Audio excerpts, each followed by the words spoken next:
Vous venez de fabriquer votre magnifique savon et vous êtes tout content.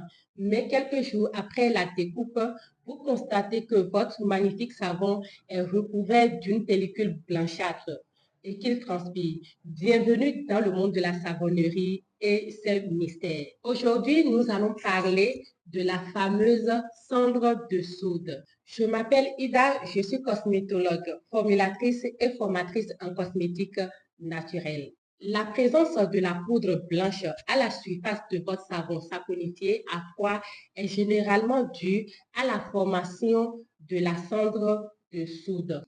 Ce phénomène survient lorsque la soude réagit avec le dioxyde de carbone présent dans l'air et formant une couche blanche en surface. Cette cendre est inoffensive et n'altère pas la qualité de votre savon. Vous pouvez simplement l'essuyer avec un chiffon humide ou la laisser disparaître lors des premières utilisations.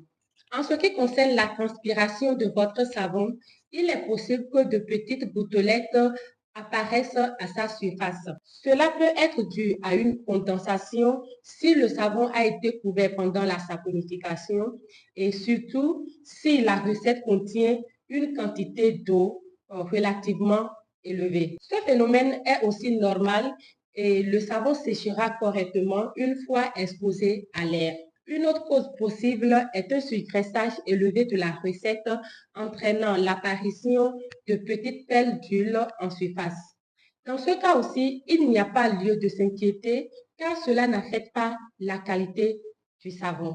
Pour éviter le phénomène de cendre de soude, il est recommandé à l'avenir de conserver votre savon dans le moule pendant au moins 48 heures ou de le couvrir après l'avoir moulé. Si la cendre est déjà présente et que vous la trouvez inesthétique, vous pouvez la gratter ou la nettoyer avec un peu d'alcool à 90 degrés. En résumé, la présence de la cendre de soude et la transpiration sur votre savon sont des phénomènes courants et généralement sans danger. Vous pouvez donc utiliser votre savon en toute tranquillité.